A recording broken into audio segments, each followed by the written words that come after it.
Снегот утринава е добре дојден за агросекторот, децидни се експертите. Тие посочуваат дека особено снежните наноси ќе помогнат во спречување на прерана вегетација кај одреден вид растенија.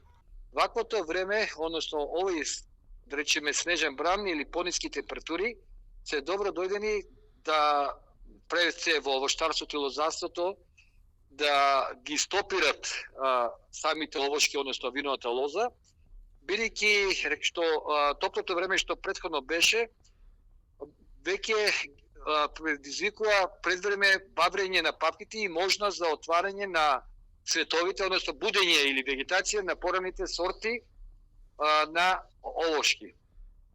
Но сакам да нагласам дека иако ваквото влажно време, значи дожд, снег, е добродојна пред се за подобрување на влагата во почвата.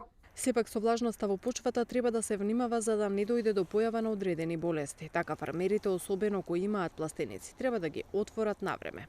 Сепак опасност прети по расчистување, односно стабилизирање на времето и разјаснување, затоа што знаеме тогаш може да дојде до пониски температури кои што се поопасни на градинарски култури, пред се на зелката на отворено, каде што не постои дополнителна заштита, односно каде што растенијата не се покриени со агрофилтр, односно агрил, и каде што може помалите растенија да бидат оштетени.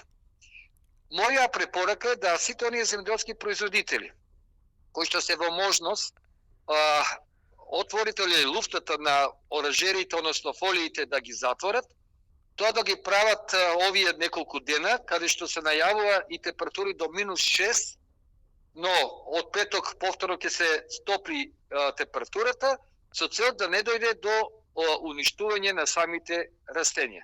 Според податоците на УХМР, снежната покривка до изутрина беше најголема на Попова шапка 52 см, 37 см на Маврово, 13 во Берово, 8 во Битола, а по 1 см во Прилеп и во Струмица. За утре метеоролозите најавуваат променливо облачно и студено време со сончеви периоди.